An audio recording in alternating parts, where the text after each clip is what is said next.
Marine, est-ce qu'on peut vous poser juste une question? Oui. Une seule. Quel est pour vous l'ennemi principal et l'axe principal pour votre campagne, c'est-à-dire l'islam ou le mondialisme? Le mondialisme.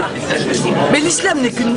Si vous voulez, l'islamisation, disons la montée du fondamentalisme religieux, qui est le fait d'une minorité, n'est que la conséquence d'une immigration massive. Cette immigration massive, elle est l'enfant de la mondialisation.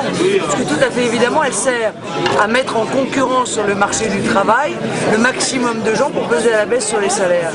Donc je ne me trompe pas d'ennemi d'ailleurs. Je ne mène pas, encore une fois, un combat contre une religion.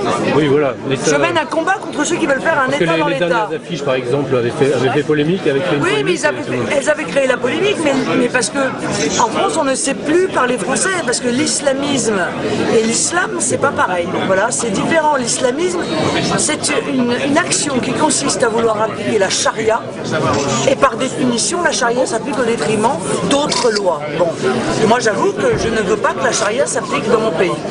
Voilà, je n'ai pas envie qu'on vive comme en Iran. Déjà, ceux qui veulent vivre comme en Iran ont le droit d'aller en Iran, ça ne me dérange pas. Mais moi je ne veux pas qu'on vive en France comme en Iran.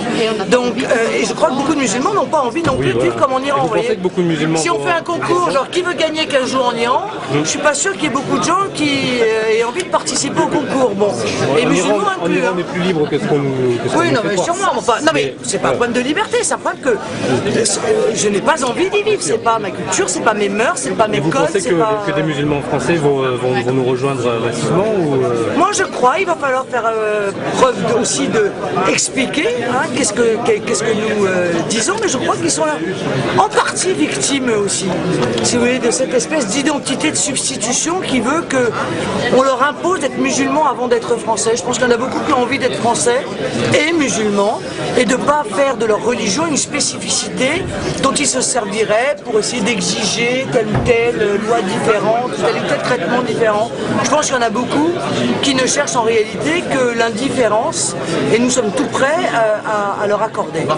Il n'y a aucune difficulté là-dessus, mais c'est vrai qu'il va nous falloir faire preuve de pédagogie parce que nos adversaires ont donné de nous l'image de gens qui cherchions à partir en croisade contre tel ou tel. Ça n'est pas du tout notre objectif. D'ailleurs, qu'on le voudrait, qu'on ne pourrait pas. Merci.